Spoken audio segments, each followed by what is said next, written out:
Après avoir sillonné les terrains de football de France et d'Afrique du Sud, c'est la terre palestinienne qu'Amélie Debré choisit pour documenter la passion du ballon rond. Quand on n'est jamais allé en Palestine, c'est assez étonnant.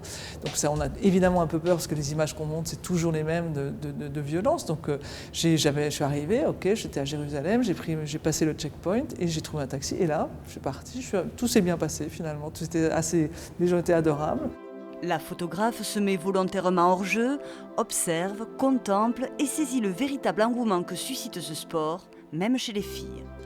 Une équipe qui joue cheveux au vent, en short, qui joue la nuit, qui est là cette photo à Jéricho, elle s'entraîne la nuit. Ça existe, contrairement à tout ce qu'on peut imaginer. Il n'y a pas de problème entre les hommes et les femmes. En tout cas sur le terrain de football, tout est facile.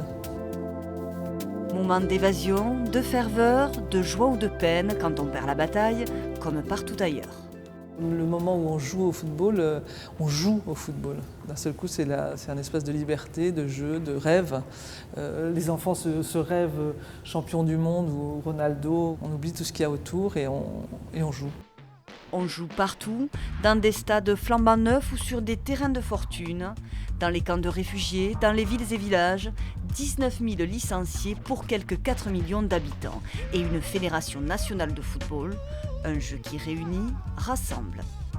On peut se dire aussi que le football est fédérateur quand le pays est morcelé. Quand il y a un match de football, on est solidaire, on défend une nation qui n'existe pas. Donc c'est ça qui fait que les gens adorent, je pense, ce sport aussi, c'est que ils sont ensemble.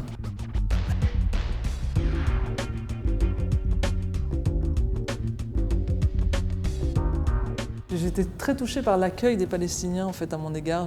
Dans des coins perdus où quand ils ne savaient pas parler anglais, très souvent le seul mot qu'ils pouvaient dire c'était « welcome ». Ou à d'autres moments on me remerciait d'être là, de montrer autre chose de ce pays, de montrer quelque chose de pacifique, qui est une réalité, qui n'est pas inventée, qui est une réalité. L'autre histoire, celle que l'on ne voit pas, c'est la trame de cette première biennale des photographes du monde arabe qui veut élargir le champ de vision.